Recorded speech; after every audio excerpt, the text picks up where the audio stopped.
अस्सलामुअलैकुम नाज़रीन, मैं हूं अब्दुल अजीम। 7H न्यूज़ में आपका इस्तकबाल है।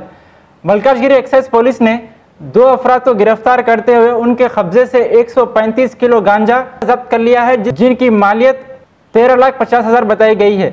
आइए देखते हैं इस मामले पर हमारे नुमाइंदे राहुल की ये रिपोर्ट।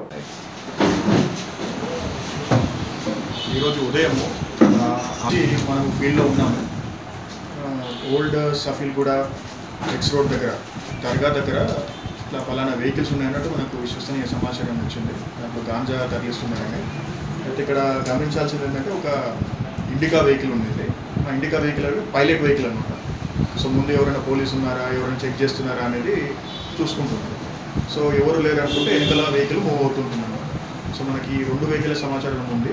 ఆ ఇండికా వెహికల్ ఆపుకున్నాము. తర్వాత వెనకాల వచ్చే డస్టర్ వెహికల్ కూడా ఆపుకున్నాము. ఇండికా వెహికల్లో మహేష్ అనే వ్యక్తి ఉన్నాడు, పైలట్ చేశాడు అతను. డస్టర్ వెహికల్ ఒక 3 వ్యక్తులు ఉన్నారు, ఒక లేడీ కూడా ఉంది అందులో, రాజమాణి అని, మన్సూరాబాద్కి చెందిన వ్యక్తి, మన ఇక్కడ నాగోల్ దగ్గర.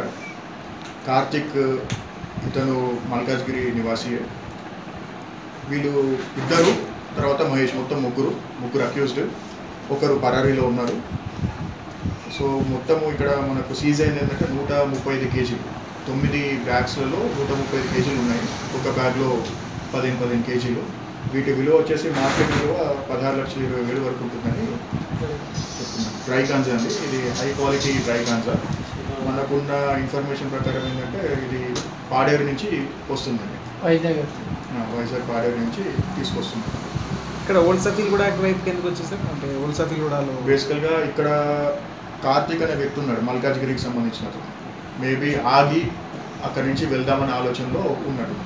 మనకు వాళ్ళు ఇట్లా ఉన్నారు, వెహికల్స్ ఉన్నాయని తెలిసిన తర్వాతనే మనం మూవడం జరిగింది. అక్కడి నుంచి తెచ్చి ఎక్కడ అమ్ముతారు సార్? అంటే వీళ్ళు మహారాష్ట్ర తరలించడానికి ఆలోచన అక్కడ ఎందుకు ఆగారు అనేది మనము అంటే హైదరాబాద్ని హబ్గా చేసుకుంటున్నారు సార్.